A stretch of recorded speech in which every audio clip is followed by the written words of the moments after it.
আজকে মিমের মা আপার রান্নাবাড়াগুলোতে আমি একটু নেতাগিরি করতেছিলাম। আসলে আমি কিন্তু এখনো সেরা রাঁধুনি হয়ে উঠতে পারিনি, এখনো অনেক রান্নাই আমি করতে পারি না। যাই হোক, আসসালামু আলাইকুম, কেমন আছেন সবাই? তো আজকে এই হচ্ছে মিমের মা আপার অবস্থা। দুপুর প্রায় শেষের দিকে, যে এখনো রান্নাবাড়ার প্রস্তুতি চলতেছে। মাত্র উনি গরুর মাথার মাংস ধুইতেছে। এটা রান্না হবে কখন আর খাওয়া দাওয়া হবে কখন? কি আর করার, আসলে সকাল থেকে আরো বাকি অনেক কাজ ছিল, যার কারণে রান্নাবাড়ার কাজটা একটু দেরিতে হয়ে গেল। যদিও দুপুর পার হয়ে যাচ্ছে, আরো অনেক রান্না করা শেষ, তারপরেও আজকে ডাবল ডাবল রান্না করা হবে, কারণ আপার একজন আত্মীয় হাসপাতালে আছে, ওনাদেরকে ভাত দেওয়া হবে।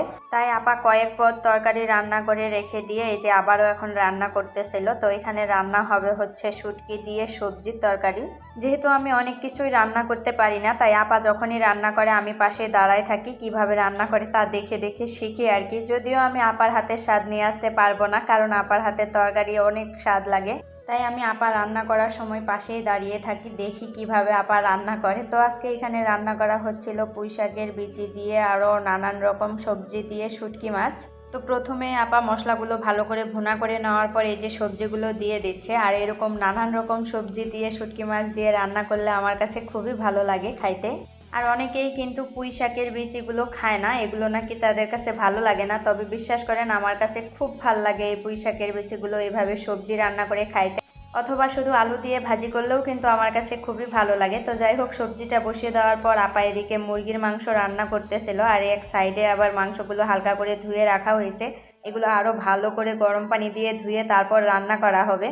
আর আজকে কিন্তু আপা অনেক পদের তরকারি রান্না করতেছে। যেমন আগেই বলছিলাম যে আগে থেকে তরকারি রান্না করে রাখা হয়েছে। এটা হচ্ছে ছোট মাছ, আলু আর টমেটো দিয়ে চচ্চড়ি, আর হচ্ছে শোল মাছ ভুনা। এই এত এত রান্না করতে কিন্তু 3 থেকে 4 ঘন্টা সময় লেগে যায় আপার।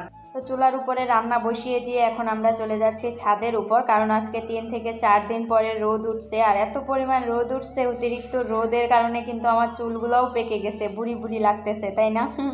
এই যে কত রোদ উঠছে, যার কারণে কিন্তু আমরা সবাই যে যার মতো কাপড় ধুয়ে শুকাইতে দিছি। যদিও 3 থেকে 4 দিন পরে রোদ পাইছি, মিস তো করা যাবে না, তাই সবাই কাপড় ধুয়ে শুকাইতে দিছি।